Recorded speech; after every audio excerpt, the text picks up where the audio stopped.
Mon mari a insisté pour un défi, d'échange de rôle, de 5 jours. Ta vie est trop facile, a-t-il dit. J'ai éclaté de rire, et il a eu l'air perplexe. Puis j'ai répondu, avec plaisir. Dès le 3e jour, il me suppliait d'arrêter. Il pensait que ça lui ouvrirait les yeux, et ce fut le cas. La réalité l'a détruit. Je m'appelle Molly et j'ai 35 ans. Depuis 7 ans, depuis la naissance d'Oliver, je suis la gérante à plein temps de notre foyer pendant que John dirige son entreprise familiale de fourniture pour restaurants. Avant les enfants, je travaillais comme coordinatrice d'événements pour une chaîne d'hôtels, jonglant simultanément avec de multiples mariages et réceptions d'entreprises sans verser une goutte de sueur. Je pensais comprendre l'épuisement. Je pensais savoir ce que signifiait être surchargé. Puis je suis devenu mère et j'ai découvert une toute nouvelle dimension de la fatigue à laquelle aucune expérience antérieure n'aurait pu me préparer. Oui, avec plaisir, ai-je finalement réussi à dire, en essuyant les larmes de mes yeux. Faisons-le. 5 jours. Tu t'occupes de tout ici et j'irai m'asseoir dans ton bureau agréable et calme pour répondre aux emails et prendre les appels des clients. La poitrine de John s'est bombée de satisfaction. Tu vois, je savais que tu serais d'accord une fois que tu y aurais réfléchi. Ce sera bon pour nous deux. Ça nous ouvrira même les yeux. Il n'avait aucune idée à quel point il avait raison sur ce dernier point. Quand veux-tu commencer, ai-je demandé, calculant déjà mentalement le chaos qui l'attendait. Demain, lundi matin. Ça te laisse ce soir pour écrire ta petite routine afin que je puisse la suivre. Ma petite routine? Je me suis mordu l'intérieur de la joue pour ne pas rire à nouveau. Ma petite routine consistait à me réveiller à 5h30 pour faire de l'exercice avant que les enfants ne bougent, à préparer le petit déjeuner tout en faisant les lunchs et en vérifiant les sacs à dos, à habiller et nourrir 2 enfants et à réguler leurs émotions avant que le bus scolaire n'arrive à 7h45. Puis à passer la matinée à divertir Hazel, car elle n'allait à la maternelle que 3 après-midi par semaine, faire les courses, le ménage, la lessive, gérer l'administration de la maison, coordonner les rendez-vous médicaux, gérer les horaires des activités extrascolaires, aider aux devoirs, préparer le dîner, superviser l'heure du bain, lire des histoires pour s'endormir, puis rester éveillé tard pour m'occuper de toutes les tâches qui étaient passées à la trappe pendant la journée. Mais bien sûr, ma petite routine. Je vais tout noter, ai-je promis, en gardant ma voix douce et égale. Absolument tout. Ne complique pas les choses, a prévenu John. Je sais que tu aimes trop réfléchir. Donne-moi juste les bases. J'ai hoché la tête, sachant déjà que les bases seules l'enseveliraient. Ce soir-là, après que les enfants se soient enfin endormis, je me suis assise à la table de la cuisine avec un cahier et j'ai commencé à documenter mes journées. Pas la version simplifiée que John attendait, mais la vraie version. Celle qui incluait le travail invisible qu'il n'avait jamais reconnu une seule fois. La charge mentale de se souvenir qu'Oliver devait apporter une boîte à chaussures à l'école pour son projet de diorama. Que Hazel avait un rendez-vous chez le dentiste le mercredi après-midi, que nous étions presque à court de lessive, que le lave-vaisselle faisait un bruit étrange et que le chien avait besoin de renouveler son traitement contre le ver du cœur. John est arrivé vers 22h, surpris de me trouver encore en train d'écrire. Ça fait beaucoup de pages, a-t-il observé en regardant par-dessus mon épaule. Tu as dit que tu voulais tout savoir. Je ne voulais pas un roman, Molly. Donne-moi juste les grandes lignes. Je lui ai tendu le cahier. Ce sont les grandes lignes. Rien que pour lundi, il y a 4 pages. Il l'a feuilleté, son froncement de sourcils s'accentuant à chaque page. Un instant, j'ai cru voir une lueur de doute traverser son visage, mais il a ensuite refermé le cahier et l'a posé sur le comptoir avec une confiance exagérée. Je gère des chaînes d'approvisionnement et des clients difficiles depuis 15 ans. Je pense que je peux m'occuper de 2 enfants et de quelques tâches ménagères. Je suis sûr que tu le peux, ai-je répondu. Et je le pensais sincèrement. Il était capable. Il était intelligent. Il était organisé quand il le voulait. Mais la capacité et l'endurance étaient 2 choses différentes, et il était sur le point d'apprendre cette leçon à la dure. Ce que John ne comprenait pas, ce qu'il ne pouvait absolument pas comprendre sans le vivre, c'est que mes journées n'étaient pas une succession de tâches individuelles. Elles étaient une accumulation incessante de besoins, des interruptions constantes, le travail émotionnel de gérer de petits humains qui ressentaient chaque émotion à son intensité maximale. Il n'y avait pas d'heure de fermeture dans la maternité. Il n'y avait pas de pause déjeuner ni de week-end de congé. Il n'y avait que la demande suivante, et celle d'après. Alors que j'étais allongé dans mon lit cette nuit-là, John ronflant déjà à côté de moi, j'ai ressenti quelque chose que je n'avais pas ressenti depuis des années. L'anticipation. Demain, la réalité allait se présenter à mon mari, et j'avais hâte de les voir se rencontrer. Les graines de ce défi avaient été plantées bien avant l'annonce confiante de John à notre table de petit déjeuner. Pendant des années, j'avais observé l'érosion subtile de son respect pour mes contributions à notre famille, le glissement progressif d'un partenariat à une hiérarchie dans son esprit. Quand Oliver était bébé, John avait été plus impliqué. Il changeait les couches, faisait les biberons de nuit et s'émerveillait de l'épuisement que nous ressentions tous les deux. Mais à mesure que son entreprise grandissait et que les enfants devenaient plus exigeants, il s'est de plus en plus réfugié dans son travail tandis que j'absorbais davantage de responsabilités domestiques. Cela s'est produit si lentement que je l'ai à peine remarqué au début. Un événement scolaire manqué par-ci, un oubli d'aller chercher les enfants par là. Il était occupé, me disais-je. Il subvenait à nos besoins. Le moins que je puisse faire était de tout gérer à la maison. Mais tout gérer à la maison signifiait devenir invisible. Cela signifiait que mon travail n'était remarqué que lorsqu'il n'était pas fait. John ne commentait jamais les vêtements propres dans son tiroir, le réfrigérateur bien rempli ou le fait qu'il n'avait jamais organisé un seul après-midi de jeu de sa vie. Il ne remarquait que lorsque le dîner était en retard ou quand il ne trouvait pas sa chemise préférée. Le ressentiment montait en moi depuis des mois, peut-être des années. De petites remarques qui piquaient plus qu'elles n'auraient dû. Des observations sur le fait que j'étais toujours à la maison, mais que la maison n'était jamais tout à fait assez propre. Des questions sur ce que je faisais toute la journée quand il rentrait et me trouvait épuisé sur le canapé pendant que les enfants regardaient la télévision. Je ne dis pas que tu ne travailles pas dur, m'avait-il dit le mois dernier, en utilisant le ton que les gens emploient quand ils disent absolument le contraire. Je dis juste qu'être à la maison avec les enfants semble moins stressant que de diriger une entreprise. Tu n'as pas d'employés qui dépendent de toi. Tu n'as pas de clients qui appellent pour se plaindre. Tu peux prendre des pauses quand tu veux. Cette remarque s'était logée dans ma poitrine comme une écharde, m'irritant chaque fois que j'y pensais. Prendre des pauses quand je voulais. Comme si j'avais jamais pris une pause en 7 ans. Comme si je pouvais mettre les enfants sur pause pendant que je savourais une tasse de café tranquille. Comme si la vigilance constante nécessaire pour maintenir en vie de petits humains permettait quoi que ce soit qui ressemble à de la détente. La famille de John avait renforcé ses convictions.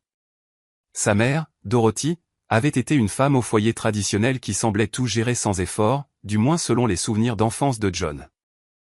Ce qu'il ne reconnaissait pas, c'est que Dorothy avait également souffert de dépression, que sa maison était plus souvent chaotique qu'ordonnée, et qu'elle m'avait confié une fois, après avoir bu un peu trop de vin à Thanksgiving, qu'elle s'était sentie piégée et invisible pendant la majeure partie de son mariage. Mais John avait transformé sa mère en une mythologie, l'utilisant comme preuve que la gestion d'un foyer était simplement une question d'attitude et d'organisation. Ma propre mère, Clara, avait travaillé à plein temps tout au long de mon enfance, et je l'avais vue lutter pour équilibrer carrière et famille. Elle avait été constamment épuisée, tiraillée dans trop de directions, ne se sentant jamais à la hauteur dans aucun de ses rôles. Quand j'ai choisi de rester à la maison avec mes enfants, elle m'a soutenu mais m'a aussi prévenu. Assure-toi qu'ils voient ton travail, m'avait-elle dit. Assure-toi qu'ils comprennent ce que tu apportes, car il est facile pour eux de l'oublier quand ils n'ont pas à le faire eux-mêmes.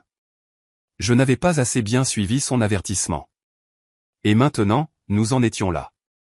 John croyait sincèrement que ma vie était plus facile que la sienne. Il s'était convaincu que pendant qu'il luttait contre le stress de la gestion d'une entreprise, je profitais de journées tranquilles avec nos adorables enfants.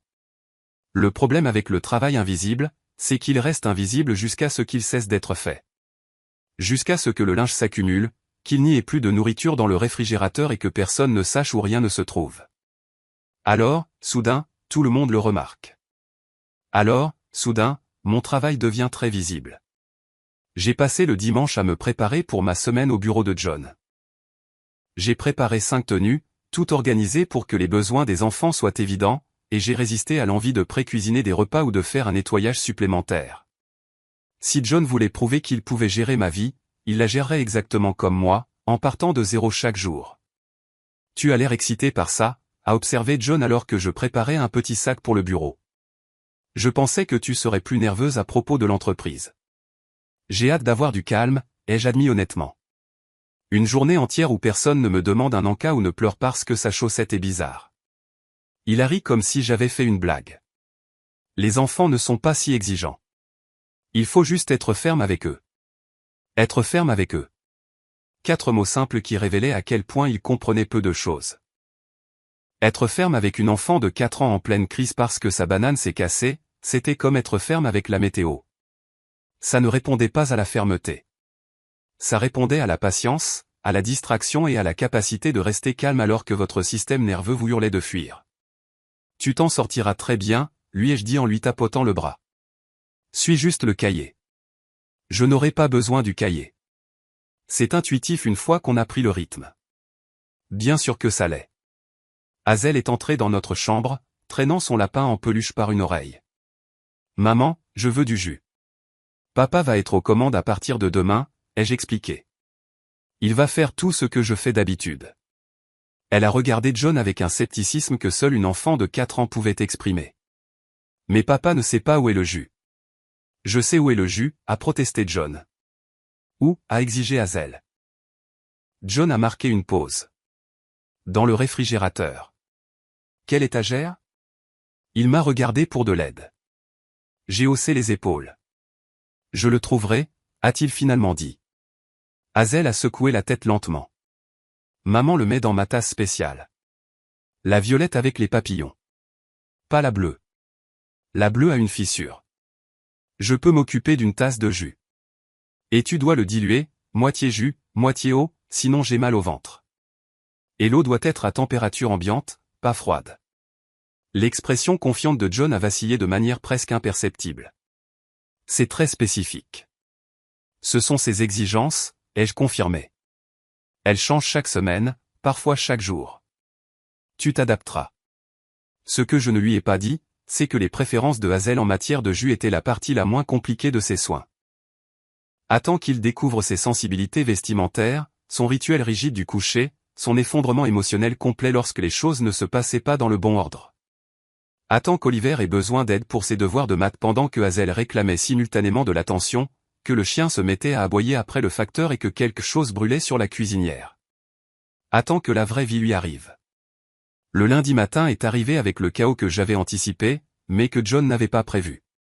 Je me suis réveillé à 5h30 comme d'habitude, mais au lieu de commencer ma routine, j'ai pris une douche tranquillement, je me suis habillé pour le bureau et je me suis assise à la table de la cuisine en buvant mon café pendant que John se dépêchait d'interpréter mon cahier.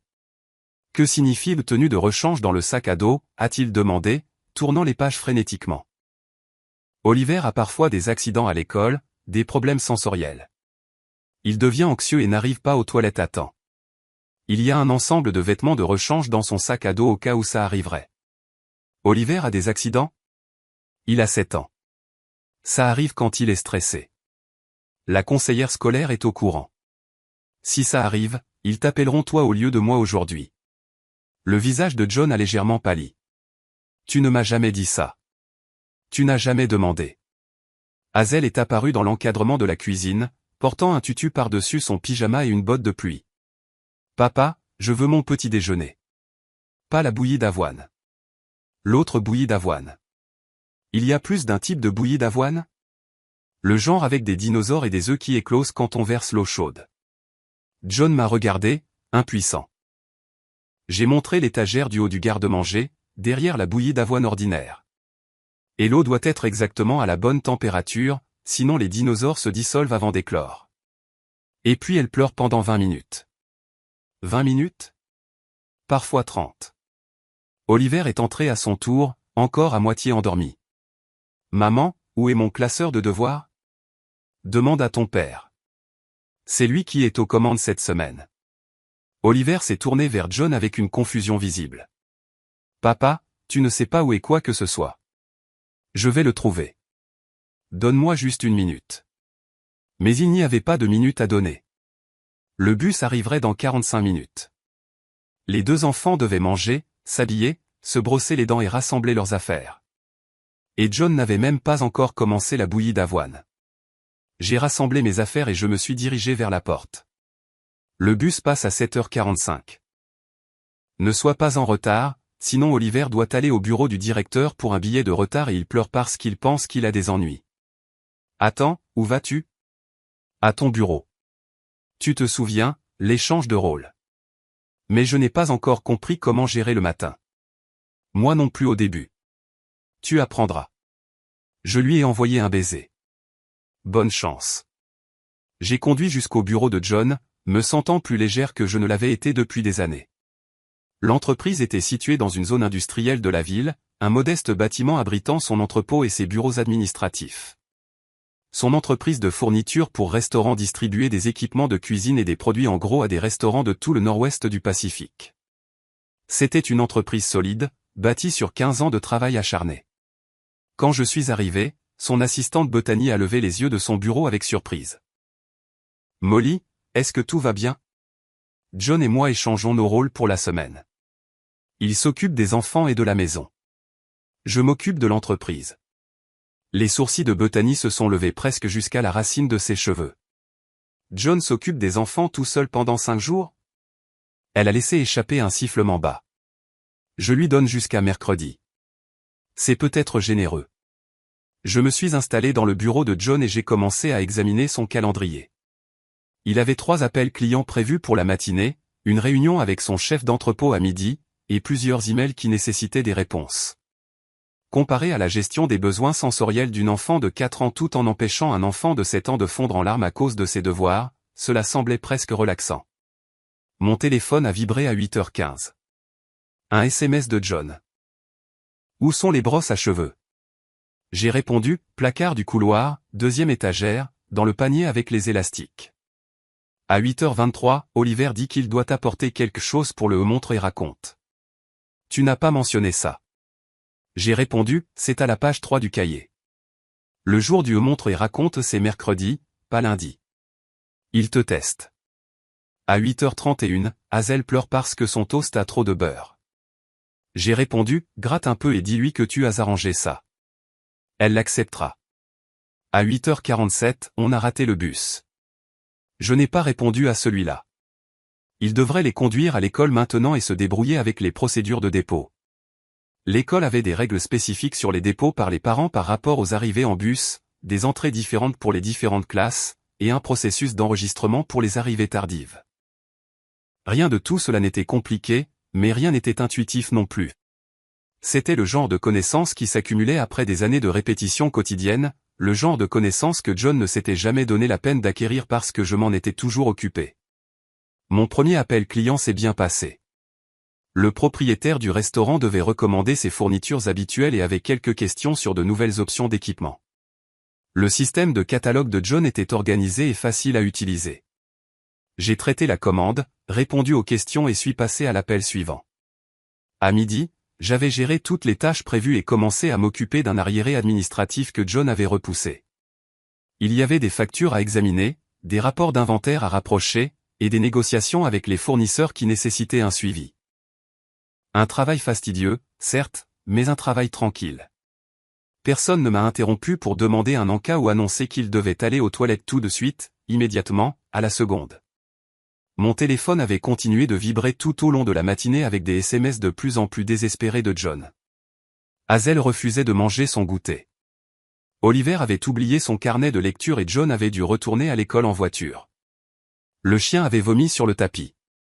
La machine à laver faisait un bruit bizarre et John ne parvenait pas à trouver le programme que j'utilisais normalement. À 14h, il m'a appelé directement.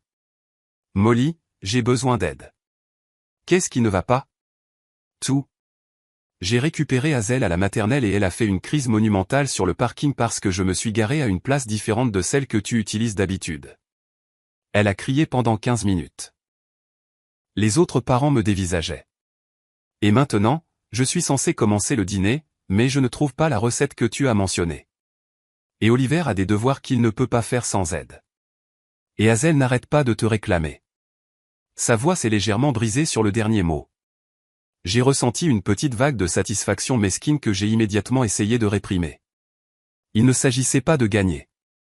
Il s'agissait de comprendre. La recette est dans le classeur bleu sur le comptoir. Les devoirs d'Oliver sont généralement gérables si tu t'assois avec lui. Hazel se calmera si tu suis sa routine exacte, mais tu dois découvrir quelle est sa routine car elle change et je ne peux pas toujours la prédire. Comment fais-tu ça tous les jours ? L'entraînement, ai-je dit simplement. 7 ans d'entraînement. Je n'avais aucune idée. Je n'avais vraiment aucune idée. Je sais que non. Il est resté silencieux un moment. Je suis désolé. Ne t'excuse pas encore.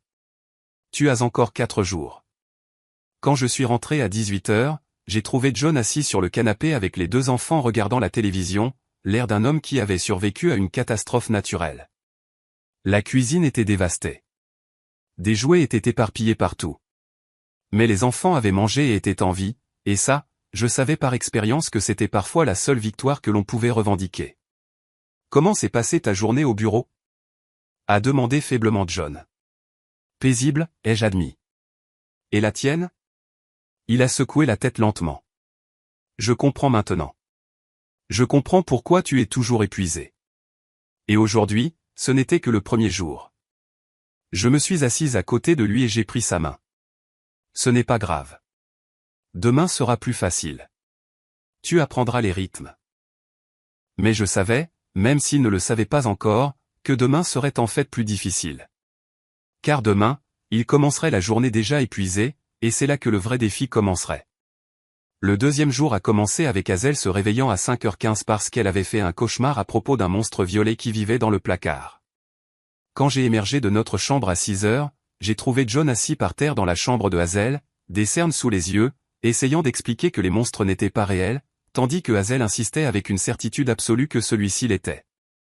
Il a une fourrure violette, disait-elle, et ses yeux brillent et il mange des chaussettes. C'est pour ça que mes chaussettes disparaissent toujours. Les chaussettes disparaissent dans la lessive, dit John d'un air las. Non, le monstre les mange. Maman le sait. Je me suis appuyé contre l'encadrement de la porte, observant. Le monstre ne sort que lorsque les petites filles ne se rendorment pas, ai-je offert. Si tu fermes les yeux et que tu penses à des papillons, ils restent dans le placard. Hazel a réfléchi à cela. D'accord, mais papa doit d'abord vérifier le placard. John s'est traîné et a effectué une inspection élaborée du placard, montrant à Hazel chaque coin, chaque étagère, chaque vêtement suspendu. Satisfaite, elle l'a finalement autorisé à partir, bien qu'elle ait insisté pour qu'il laisse la porte ouverte d'exactement 7,5 cm, car 10 cm c'était trop et 5 cm pas assez. Comment sais-tu que c'est 7,5 cm, a chuchoté John en descendant. Elle mesure avec ses doigts. Fais-le à l'œil, assez proche, et elle l'acceptera. C'est de la folie. C'est la parentalité. Il a trébuché dans la cuisine et a tendu la main vers la cafetière pour découvrir que nous n'avions plus de filtre. Comment se fait-il que nous n'ayons plus de filtre? On vient d'en acheter. C'était il y a 2 semaines. Je les ajoute habituellement à la liste de courses quand on en a presque plus. Où est la liste de courses? Sur mon téléphone, dans l'application que j'utilise pour tout suivre. John m'a regardé avec une horreur naissante. Tu as une application? J'ai 3 applications. Une pour les courses, une pour les horaires et les activités des enfants, une pour l'entretien de la maison. Le réparateur du lave-vaisselle vient jeudi, d'ailleurs. Tu devras être là entre 10 h et 14 h. Une fenêtre de 4 heures. Bienvenue dans mon monde. Il a fait du café sans filtre, produisant une boisson granuleuse et désagréable qu'il a bu quand même parce qu'il avait trop désespérément besoin de la caféine pour se soucier de la qualité. Au moment où les enfants sont descendus, il avait déjà brûlé la première fournée de toast et découvert que nous étions également à court de lait. Je peux aller au magasin, ai-je offert. Non, je m'en occupe. Tu as dit échange de rôle, alors je fais le rôle complètement. Son entêtement aurait été admirable s'il ne le menait pas aussi à l'échec. Mais j'ai gardé le silence et je me suis préparé pour le bureau, pendant que John tentait de servir le petit déjeuner en utilisant les restes d'une brique de lait et les croûtes de pain qui restaient après qu'Oliver eut rejeté les tranches brûlées. La matinée s'est poursuivie par une cascade de petits désastres. Oliver ne trouvait pas son livre de bibliothèque, qui devait être rendu ce jour-là. Hazel refusait de porter l'un de ses vêtements propres parce qu'il la grattait, même si c'étaient les mêmes vêtements qu'elle portait joyeusement la semaine dernière. John a oublié de signer l'autorisation pour la sortie scolaire d'Oliver, qui était posée sur le comptoir depuis 3 jours en attente d'attention. « Pourquoi ne m'as-tu pas rappelé pour l'autorisation » a exigé John alors que je me dirigeais vers la porte. « C'est dans le cahier, page 6. Je ne peux pas lire 60 pages de notes chaque matin. Alors tu manqueras des choses. C'est comme ça que ça marche. Tu ne peux pas tout garder en tête. Tu dois développer des systèmes. Quel genre de système? Le genre qui prend 7 ans à perfectionner. Bonne chance. Au bureau, j'ai géré les responsabilités de John avec une confiance croissante. Son entreprise était bien organisée, et son personnel était compétent et amical. Bethany était devenue mon allié, m'expliquant les procédures que John n'avait jamais expliquées et partageant des informations sur l'entreprise que même John ne connaissait peut-être pas. Il travaille dur, a dit Bethany pendant notre pause déjeuner. Mais il ne délègue pas bien. Il pense qu'il doit tout contrôler lui-même, c'est pourquoi il est toujours stressé. Tu pourrais probablement gérer cet endroit plus efficacement que lui. J'avais une carrière avant les enfants, lui ai-je rappelé. Coordinatrice d'événements. Gérer le chaos, c'était littéralement mon travail. Tu aurais dû voir son visage quand il a réalisé que tu prenais la relève pour la semaine. Il était nerveux même s'il ne l'admettrait jamais. Il sait que tu es capable. Il n'y pense juste pas beaucoup. Cette observation m'est restée. Il sait que tu es capable. Il n'y pense juste pas beaucoup. Combien de mariages souffraient exactement de ce problème? Des partenaires qui savaient intellectuellement que leur conjoint était compétent et précieux, mais qui prenaient rarement le temps de reconnaître ou d'apprécier réellement cette compétence. Mon téléphone était resté relativement silencieux toute la matinée, ce qui m'inquiétait plus que ne l'auraient fait des SMS constants. Soit John gérait la situation, soit il était trop dépassé pour communiquer. Vers 14 heures, j'ai enfin eu de ses nouvelles. Molly, sa voix était tendue. Comment enlève-t-on du slim des cheveux? Les cheveux de qui? Ceux de Hazel. Elle a mis du slim dans ses cheveux et maintenant ça ne part plus et elle pleure et je ne sais pas quoi faire. Du beurre de cacahuète, ai-je dit. Ou de l'huile d'olive. Fais-le pénétrer doucement, puis lave. Ça prendra environ 30 minutes. 30 minutes? Je dois aller chercher Oliver dans 45 minutes. Alors tu ferais mieux de commencer maintenant. J'entendais Hazel pleurer en arrière-plan, ses sanglots ponctués de hoquets. La respiration de John était également saccadée, le son d'un homme approchant de son point de rupture. Je peux rentrer à la maison, ai-je offert. Si tu as besoin de moi. Il y eut une longue pause. Je pouvais presque entendre son orgueil lutter contre son désespoir. Non, a-t-il dit, 5 jours. Je fais les 5 jours. D'accord. Appelle-moi si tu changes d'avis. Il a raccroché sans dire au revoir. J'ai terminé la journée de travail en me sentant étrange. Une partie de moi voulait que John réussisse, qu'il prouve qu'il pouvait gérer ma vie tout comme je gérais la sienne. Mais une autre partie, une partie dont je n'étais pas fier, voulait qu'il échoue spectaculairement. Je voulais qu'il comprenne vraiment, ce que je faisais depuis 7 ans, pendant qu'il le qualifiait de facile. Quand je suis rentré ce soir-là, la maison ressemblait à une tornade. La vaisselle s'entassait dans l'évier. Le linge débordait des paniers. Les jouets couvraient toutes les surfaces, et au milieu de tout a été assis John, fixant le mur d'un air vide, pendant que les 2 enfants regardaient des dessins animés avec le volume beaucoup trop fort. « Comment s'est passée ta journée ?» ai-je demandé prudemment. Il s'est tourné pour me regarder et j'ai vu quelque chose que je n'avais jamais vu auparavant dans ses yeux. Ce n'était pas seulement de l'épuisement, bien que ce fût certainement le cas. C'était de l'humilité. C'était la prise de conscience naissante qu'il s'était profondément, embarrassamment trompé. Je n'avais aucune idée, dit-il doucement.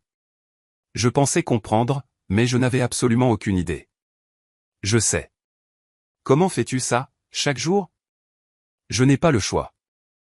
Les enfants n'arrêtent pas d'avoir besoin de choses juste parce que je suis fatigué.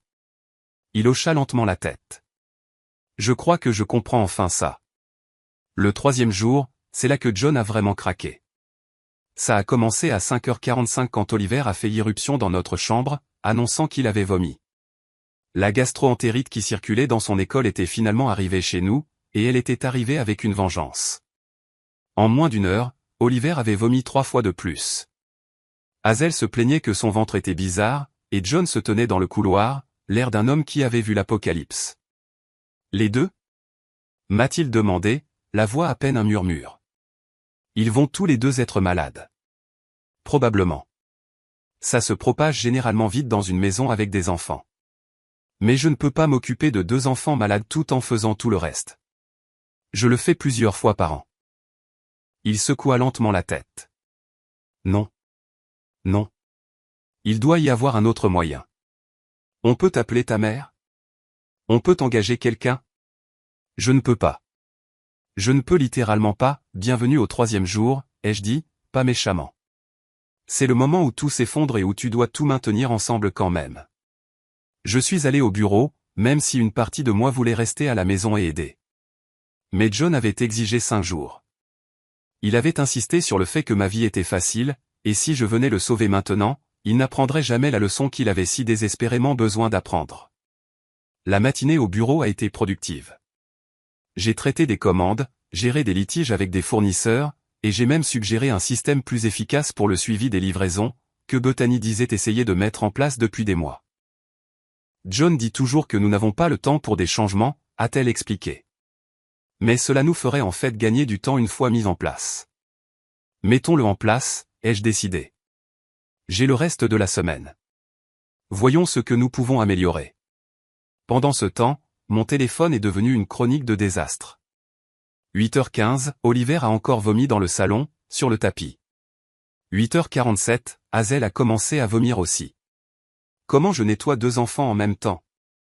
9h23, le chien a mangé une partie du vomi avant que je puisse nettoyer, et maintenant il a vomi aussi. 10h14, à court de serviettes propres. Je ne peux pas faire de lessive parce que quelqu'un a besoin d'attention toutes les 5 minutes. 11h08, Oliver te réclame.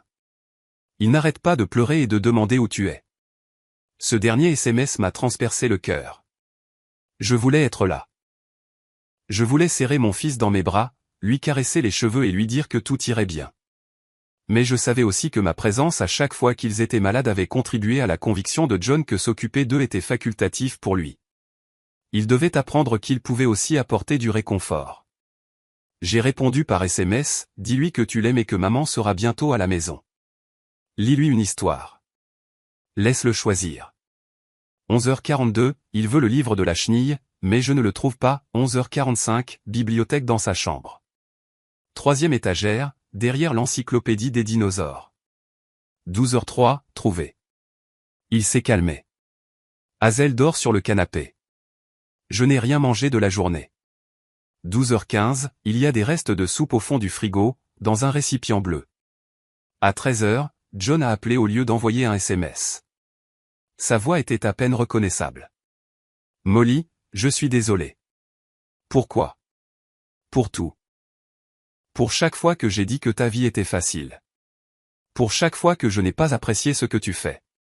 Pour chaque fois que je suis rentré à la maison et que je me suis plaint de ma journée sans te demander comment s'était passée la tienne. John, ça fait 20 minutes que je suis dans la cuisine à essayer de savoir quoi faire à manger aux enfants, même si aucun d'eux n'a faim parce qu'ils sont malades. Et il y a du vomi sur 3 surfaces différentes que je n'ai pas eu le temps de nettoyer correctement.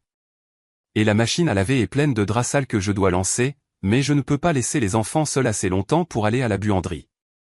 Et je ne me suis pas douché depuis hier. Et je crois que je commence à tomber malade aussi.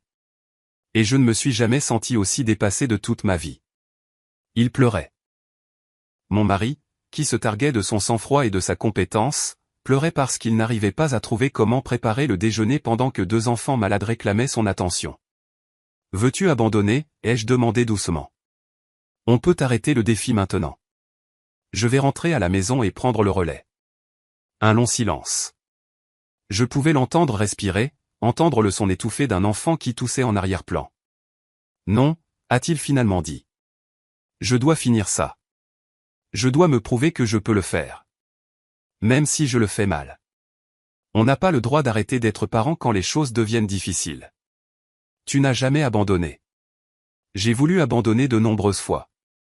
Mais tu ne l'as pas fait. Non, je ne l'ai pas fait. Alors moi non plus. J'ai senti quelque chose changer entre nous à ce moment-là. Pas exactement le pardon, car je n'avais pas encore entièrement catalogué tous mes griefs, mais la compréhension, la reconnaissance. John me voyait enfin, me voyait vraiment, peut-être pour la première fois de notre mariage. Il y a du ginger ale dans le frigo du garage, lui ai-je dit. Le ginger ale sans bulle, c'est bon pour les maux de ventre. Et il y a des sucettes glacées dans le congélateur. Ça les aidera à rester hydratés s'ils ne peuvent pas garder autre chose. Merci. De rien. Et John? Oui. Je suis fier de toi de ne pas abandonner. Quand je suis rentré ce soir-là, la maison était toujours un désastre, mais les 2 enfants étaient propres et se reposaient tranquillement. John avait réussi à lancer une lessive, et le pire du vomi avait été nettoyé. Il était assis par terre dans la cuisine, le dos contre les placards, l'air d'avoir vieilli de 10 ans en 3 jours. Je me suis assise à côté de lui sur le carrelage froid. Dis-moi quelque chose, ai-je dit. Quand tu es au travail, à quelle fréquence penses-tu à ce qui se passe à la maison? Il a réfléchi à la question. Presque jamais, honnêtement. Je suppose que tout est géré parce que tu t'en occupes. Et quand tu rentres à la maison, que remarques-tu en premier? Ce qui n'est pas fait. Ce qui est en désordre. Ce dont on doit s'occuper. Remarques-tu jamais ce qui est fait? Il est resté silencieux un long moment. Non, je ne crois pas, c'est ça, le travail invisible. Il n'est visible que lorsqu'il n'est pas fait. Et je le fais si constamment depuis si longtemps que tu as complètement cessé de le voir. Je le vois maintenant. Je sais que oui. Nous sommes restés assis là en silence, épaule contre épaule sur le sol de la cuisine, tandis que la maison se calmait autour de nous et que nos enfants malades dormaient d'un sommeil agité dans leur chambre. Ce n'était pas un moment romantique ou triomphal. C'était simplement honnête. Pour la première fois depuis des années, nous nous voyons clairement. Le matin du 4e jour, John m'a trouvé dans la cuisine avant l'aube. J'ai une proposition, a-t-il dit. J'ai versé du café et j'ai attendu. Je veux finir les 5 jours, mais je veux aussi changer les règles. Je veux que tu m'apprennes au lieu de me tester. Je veux comprendre tes systèmes, pas seulement me débattre sans eux. J'ai réfléchi à sa demande. Il aurait été facile d'insister sur les termes originaux, de le laisser souffrir pendant 2 jours de plus en pénitence pour des années de mépris. Mais ce n'était pas ce que je voulais vraiment. Je ne voulais pas de vengeance. Je voulais un partenariat. D'accord, ai-je dit, faisons ça. Ce qui a suivi a été un tutoriel intensif en gestion de foyer. Je lui ai montré mes applications, mes calendriers, mes listes de contrôle. Je lui ai expliqué comment je planifiais les repas en fonction des promotions et de ce qu'il y avait déjà dans le garde-manger. Je lui ai détaillé les horaires des enfants, leurs préférences, leurs déclencheurs, leurs besoins. Je lui ai appris à lire le langage corporel de Hazel pour déceler les signes d'une crise imminente et à reconnaître quand Oliver devenait anxieux avant même qu'il ne s'en rende compte lui-même. C'est plus compliqué que de gérer mon entreprise, a dit John à un moment donné, en regardant mon calendrier à code couleur. C'est un type de complication différent. Ton entreprise a des problèmes prévisibles. Les enfants en ont d'imprévisibles. Tu ne peux pas planifier un cauchemar, une gastro-entérite ou une peur soudaine de la couleur jaune. La couleur jaune? Hazel a traversé une phase. Ça a duré 2 semaines. Elle hurlait chaque fois qu'elle voyait quelque chose de jaune. Je ne me souviens pas de ça. Tu étais au travail. Il a absorbé cette information. J'ai manqué beaucoup de choses, n'est-ce pas? Tu as presque tout manqué. Ce n'était pas une accusation, juste un fait. John avait été présent pour les grands moments anniversaires, vacances, rentrées scolaires, mais il avait manqué la texture quotidienne de la vie de nos enfants, les petites victoires et les revers, les peurs et les joies, le développement progressif de leur personnalité. Il savait qui ils étaient dans les grandes lignes, mais pas en détail. Je veux changer ça, a-t-il dit. Pas seulement cette semaine. À l'avenir, je veux vraiment être un parent, pas seulement quelqu'un qui se montre quand c'est pratique. Cela signifierait faire des changements au travail. Je sais. J'y ai pensé. Bethany pourrait en faire plus. Je pourrais mieux déléguer. Je me suis accroché au contrôle parce que je ne faisais confiance à personne d'autre pour faire les choses correctement. Mais en te regardant gérer les choses cette semaine, j'ai réalisé que d'autres personnes peuvent faire ces tâches aussi bien que moi. Peut-être même mieux. Je n'ai pas pu cacher ma surprise. Tu penses que je fais du bon travail? Bethany dit que tu as mis en place des améliorations que je résistais à faire depuis des années. Elle dit que le bureau fonctionne plus fluidement qu'il ne l'a fait depuis des mois. Ce n'est pas difficile quand personne ne t'interrompt toutes les 3 minutes. C'est exactement ce que je veux dire. Mon travail a des systèmes de soutien intégrés, des employés, des procédures, des responsabilités définies. Ton travail n'a rien de tout ça. Tu es l'employé, la manager et tout le système de soutien à la fois. Il commençait enfin à comprendre. Après 3 jours et demi à se noyer dans ma réalité, il comprenait enfin ce que j'essayais de lui dire depuis des années. Le reste du 4e jour s'est déroulé plus tranquillement. Les 2 enfants se remettaient de leur gastro-entérite, bien qu'ils fussent encore grincheux et exigeants en matière d'attention. John a géré la situation avec plus de patience qu'auparavant, s'appuyant sur la compréhension qu'il avait acquise plutôt que sur la frustration qu'il avait ressentie. Quand Hazel a eu une petite crise à propos de son goûter de l'après-midi, il ne s'est pas affolé. Il a simplement suivi le protocole que je lui avais montré, en restant calme et en offrant des alternatives jusqu'à ce qu'elle se calme. J'ai remarqué quelque chose, m'a-t-il dit ce soir-là. Quand je reste calme, ils se calment plus vite. Quand je suis stressé, ils deviennent plus stressés. Les enfants sont des miroirs émotionnels. Ils reflètent ce que nous ressentons. Pourquoi personne ne m'a dit ça avant? J'ai essayé. Ta mère a essayé. Tu n'étais pas prêt à l'entendre. Il a hoché la tête, acceptant la critique. J'étais un idiot. Tu étais confiant. Il y a une différence. Pas une grande. Le 5e jour est arrivé avec un sentiment d'anticipation. John avait survécu au défi, mais pas de la manière dont il l'avait prévu. Il n'avait pas prouvé que mon travail était facile. Il avait prouvé le contraire, de manière approfondie et complète. Et ce faisant, il avait transformé quelque chose en lui. Je ne veux pas que l'échange de rôles se termine, a-t-il dit au petit déjeuner. Je veux dire, je dois évidemment retourner au travail, mais je ne veux pas que les choses redeviennent comme avant. Que veux-tu à la place? Je veux partager ça, le partager vraiment.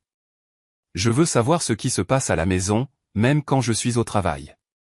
Je veux être impliqué dans la planification, les horaires et les décisions quotidiennes. Je veux que les enfants viennent me voir aussi facilement qu'ils viennent te voir. Ça prendra du temps. Ils sont habitués à ce que je sois le parent par défaut. Alors nous allons changer le défaut, à partir de maintenant. J'ai senti les larmes me monter aux yeux, non pas de tristesse ou de frustration, mais de soulagement. Pendant 7 ans, j'avais porté un fardeau invisible qui s'était alourdi chaque année à mesure que le mépris de John s'accumulait. Et maintenant, enfin, il tendait la main pour aider à le porter. Je n'ai pas besoin que tu sois parfait, lui ai-je dit. J'ai juste besoin que tu me vois, que tu comprennes ce que je fais et pourquoi c'est important. Je te vois. Je te vois enfin. Il a pris ma main par-dessus la table. Et je suis désolé que ça ait pris si longtemps. Ne t'excuse pas, fais simplement mieux. Je le ferai. Je le promets. C'était une promesse simple, le genre que les couples mariés se font tout le temps. Mais celle-ci semblait différente. Celle-ci avait été méritée par 3 jours d'épuisement et 2 jours d'apprentissage. Celle-ci venait d'un lieu de compréhension sincère plutôt que d'une obligation creuse. Je l'ai cru. Les changements ont commencé immédiatement. Le lundi suivant la fin de notre échange de rôles, John a annoncé au petit déjeuner qu'il restructurait son horaire de travail. Au lieu de partir à 7 heures et de rentrer à 18 heures ou plus tard, il commencerait à 8 heures après avoir aidé à la routine du matin et terminerait à 17 heures pour être à la maison pour le dîner et le coucher. Et l'entreprise, ai-je demandé, surprise par la spécificité de son plan. Bethany prend en charge les appels clients du matin. Je délègue les réunions de l'après-midi avec les fournisseurs à Derek, mon chef d'entrepôt. Et j'embauche un assistant à temps partiel pour gérer l'arriéré administratif afin que je puisse me concentrer sur les choses qui nécessitent réellement mon attention. Ce sont beaucoup de changements. Ce sont des changements qui auraient dû être faits depuis longtemps. J'étais un goulot d'étranglement dans ma propre entreprise parce que je ne pouvais pas lâcher le contrôle. Mais te voir gérer les choses cette semaine m'a fait réaliser que d'autres personnes peuvent faire ces tâches aussi bien que moi. Peut-être même mieux. Les enfants ont remarqué la différence immédiatement. Ce premier matin, quand John s'est assis à la table du petit déjeuner au lieu de se précipiter dehors avec une tasse de café à emporter, Oliver l'a regardé avec confusion. « Tu es malade, papa ? » ?»« Non. Je vais juste au travail un peu plus tard maintenant. »« Tous les jours ? » ?»« Tous les jours. » Le visage d'Oliver s'est illuminé d'un sourire qui m'a fait mal au cœur. Son père lui avait-il vraiment manqué à ce point qu'un simple petit déjeuner ensemble ressemblait à une occasion spéciale ?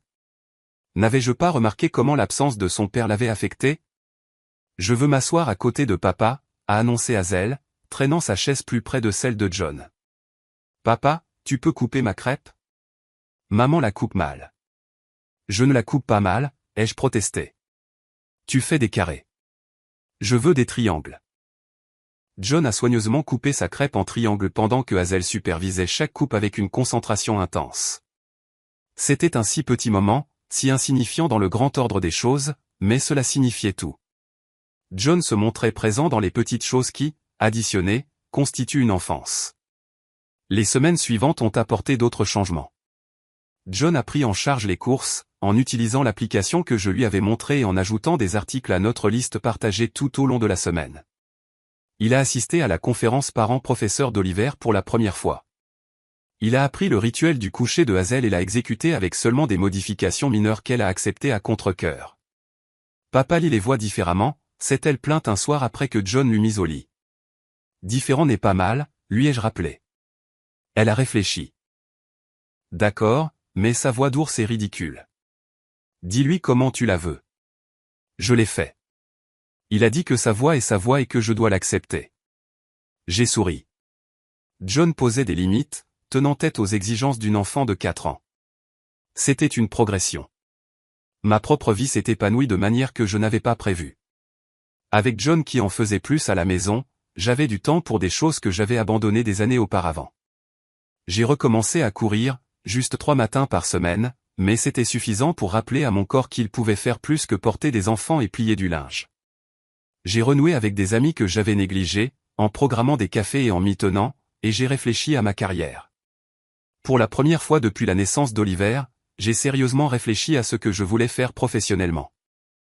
Tu étais doué pour diriger l'entreprise, a dit John un soir où j'ai mentionné cela. Bethany a dit que tu avais des idées qui pourraient élargir notre base de clients. As-tu envisagé d'y travailler à temps partiel? Peut-être. Tu m'offres un emploi. Je t'offre un partenariat. Un partenariat égal dans l'entreprise et à la maison. Le mot partenariat m'a frappé différemment qu'il ne l'aurait fait un mois plus tôt. Avant l'échange de rôle, je l'aurais entendu comme une platitude, un joli mot sans réelle substance.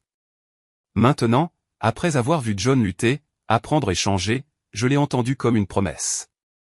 J'y réfléchirai, ai-je dit. Mais je connaissais déjà ma réponse. J'avais passé 7 ans à prouver que je pouvais tout gérer à la maison.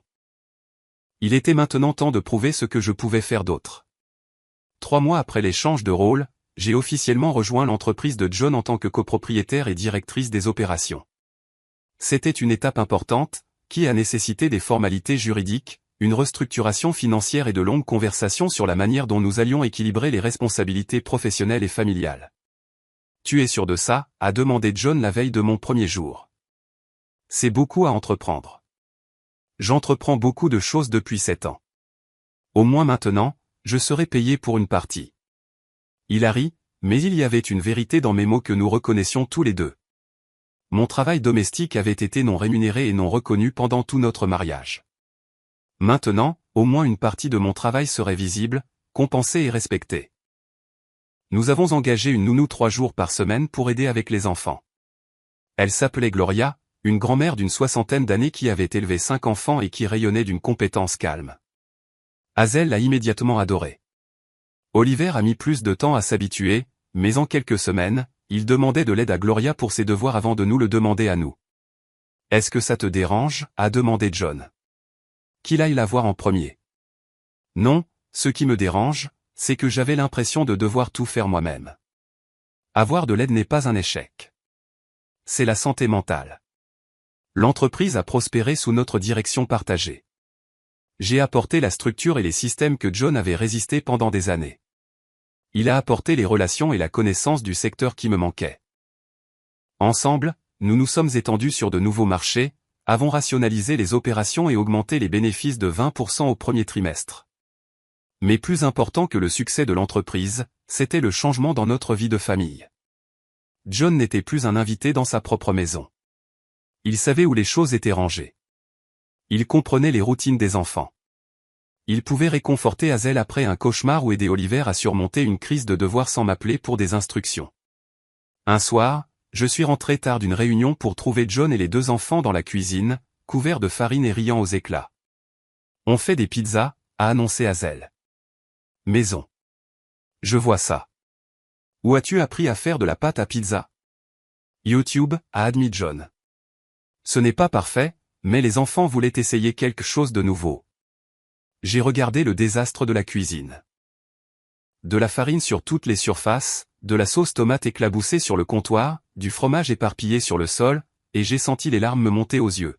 « Maman, pourquoi pleures-tu » a demandé Oliver, son visage se décomposant. « On a fait du désordre ? Je vais nettoyer. »« Je pleure parce que je suis heureuse », ai-je dit en le serrant dans mes bras. « C'est un bon désordre. C'est le meilleur désordre que j'ai jamais vu. » John a croisé mon regard par-dessus la tête d'Oliver et a souri. Il comprenait. Pendant des années, il avait évité les désordres, évité le chaos, évité les parties difficiles de la parentalité. Maintenant, il plongeait dedans, embrassant l'imperfection, choisissant la présence plutôt que la perfection. Cette nuit-là, après que les enfants se soient endormis et que la cuisine ait été à peu près nettoyée, nous nous sommes assis sur la terrasse arrière avec des verres de vin. « Merci », ai-je dit doucement. « Pourquoi ? Pour avoir changé. Je sais que ce n'était pas facile. Je sais que ce n'est toujours pas facile, mais tu as vraiment changé, et c'est rare. » Il a pris ma main. J'ai dû presque te perdre pour réaliser ce que je risquais. Ces 5 jours m'ont montré à quoi ressemblerait notre vie si tu n'étais pas au centre de tout. Elle s'effondrerait. Elle s'est presque effondrée en seulement 5 jours. Je n'allais pas te quitter. Peut-être pas. Mais tu allais cesser de me respecter. Tu allais cesser de m'aimer comme avant. Je pouvais sentir que ça s'effritait à chaque fois que je dénigrais ce que tu faisais. Chaque fois que je ne t'appréciais pas. L'échange de rôles a simplement rendu impossible de l'ignorer plus longtemps. Il avait raison. Avant ces 5 jours, je m'étais lentement retiré de notre mariage, me protégeant de la déception d'avoir un partenaire non impliqué. J'avais cessé d'attendre quoi que ce soit de lui, ce qui signifiait que j'avais aussi cessé d'espérer quoi que ce soit. Notre mariage avait été fonctionnel mais creux. Maintenant, il semblait à nouveau plein. Pas parfait. Nous nous disputions encore, nous nous frustrions encore l'un l'autre, nous avions encore des jours où le partenariat ressemblait plus à une lutte qu'à une collaboration. Mais la fondation était différente. Nous construisions sur un respect mutuel au lieu du ressentiment. Je t'aime, lui ai-je dit. Je n'étais pas sûr de le faire encore avant, mais je le fais maintenant. J'aime la personne que tu deviens. Je t'aime aussi. Et j'aime la personne que tu as toujours été, même quand j'étais trop aveugle pour le voir. 1 an après l'échange de rôles, je me suis retrouvé assise dans l'ancien bureau de John, maintenant notre bureau partagé, à examiner les rapports trimestriels pendant que John s'occupait d'aller chercher les enfants à l'école. Mon téléphone a vibré avec un SMS. Oliver veut aller au parc. Ok si je les emmène et qu'on dîne tard ? J'ai répondu, parfait. Je commanderai taille quand vous rentrerez. C'était un petit échange, banal, sauf pour le fait qu'il aurait semblé remarquable 1 an plus tôt. John faisant des plans spontanés avec les enfants. John gérant la logistique sans avoir besoin de mon approbation. John étant un père pleinement et complètement, non pas en tant que remplaçant ou aide, mais en tant que parent égal. J'ai pensé à la femme que j'étais avant l'échange de rôles, épuisée et invisible, pleine de ressentiment et résignée. J'avais accepté que mon mariage serait toujours déséquilibré, que je porterais toujours la charge la plus lourde. Je m'étais convaincu que c'était simplement comme ça, que ça devait être comme ça. Mais ça n'avait pas à être comme ça. La transformation de John le prouvait. Le changement était possible quand quelqu'un était prêt à faire le dur travail de désapprendre ses suppositions et de faire face à ses propres insuffisances. Gloria a passé la tête dans le bureau. Je m'en vais. Vous avez besoin de quelque chose avant que je parte? Non, tout va bien. Merci, Gloria.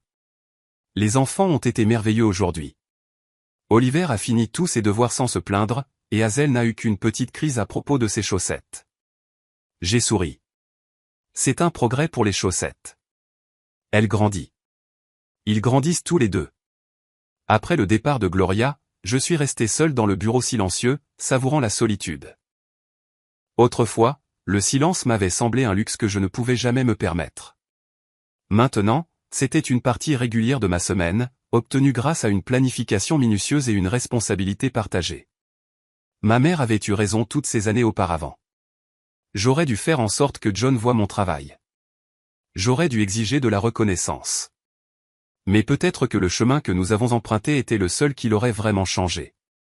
Peut-être qu'il avait besoin de vivre ma réalité pour la comprendre. Peut-être que certaines leçons ne peuvent être apprises que par l'expérience. L'échange de rôle n'avait pas été mon idée. Mais il avait été mon salut. L'hypothèse arrogante de John que ma vie était facile s'était retournée contre lui de manière si spectaculaire qu'elle l'avait forcé à reconstruire entièrement sa compréhension de notre famille. Ce qu'il avait voulu être une leçon pour moi était devenu une transformation pour lui-même. J'ai pensé à tout le travail invisible que j'avais fait pendant 7 ans. Les repas planifiés et préparés, les rendez-vous pris et honorés, les émotions gérées et redirigées, les crises évitées et résolues. Rien de tout cela n'avait été vu. Rien n'avait été apprécié jusqu'à ce que John essaie de le faire lui-même et découvre à quel point je portais une lourde charge. Dans les mois qui ont suivi l'échange de rôles, John avait fait face aux conséquences de son ancien mépris d'innombrables petites manières. D'autres parents aux événements scolaires venaient maintenant lui poser des questions au lieu de supposer qu'il ne savait rien de ses enfants. Sa mère, Dorothy, avait exprimé sa surprise face à son implication, puis avait tranquillement admis qu'elle aurait souhaité que son père soit plus comme ça. Ses employés avaient remarqué le changement en lui, la plus grande patience et la compréhension qu'il apportait au travail après avoir appris ce que signifiait vraiment le multitâche. Et j'avais changé aussi. J'avais appris à déléguer, à demander de l'aide, à partager la responsabilité au lieu de l'accaparer. J'avais appris que ma valeur n'était pas déterminée par ce que je pouvais sacrifier, mais par ce que je pouvais construire. J'avais construit un partenariat avec mon mari, une entreprise florissante et une famille qui fonctionnait comme une équipe. La nourriture thaïlandaise est arrivée juste au moment où John et les enfants déboulaient par la porte, décoiffés et riant de leur passage au parc. Hazel a couru vers moi avec une poignée de pissenlits qu'elle avait cueillis. « C'est pour toi, maman, parce que tu es la meilleure. »« Merci, ma chérie. Ils sont magnifiques. » Oliver m'a montré un caillou qu'il avait trouvé, lisse et gris avec une strie blanche au milieu. « Papa dit que c'est peut-être un fossile. On peut chercher sur Internet après le dîner ? » Absolument. John a croisé mon regard au milieu du chaos des enfants, des boîtes de nourriture et des duvets de pissenlits. Il a souri du sourire d'un homme qui avait traversé le feu et en était ressorti transformé. J'ai repensé à ce matin, 1 an plus tôt, où il avait annoncé son défi d'échange de rôle avec une telle confiance mal placée, quand mon mari avait exigé ces 5 jours parce que ma vie était trop facile. J'avais ri parce que je savais ce qui allait arriver. Dès le 2e jour, il m'avait supplié d'arrêter, submergé par la réalité qu'il avait si fièrement méprisée. Et maintenant, 1 an plus tard, nous avions construit quelque chose que ni l'un ni l'autre n'aurait pu imaginer à partir des décombres de son arrogance et des fondations de son humilité. Il s'est avéré que 5 jours étaient vraiment une révélation, mais pas de la manière dont il s'y attendait. En repensant à tout cela, j'ai réalisé que l'échange de rôle avait été la meilleure chose qui soit arrivée à notre mariage. Non pas parce que John a souffert, bien qu'il l'ait certainement fait. Non pas parce qu'on m'a donné raison, bien que ce fût certainement le cas, mais parce que cela nous a forcés à nous voir clairement, à démanteler nos suppositions et à reconstruire notre partenariat sur la vérité au lieu de la mythologie. Le défi qui était censé m'humilier l'avait humilié à la place, et ce faisant, il nous avait sauvés tous les deux.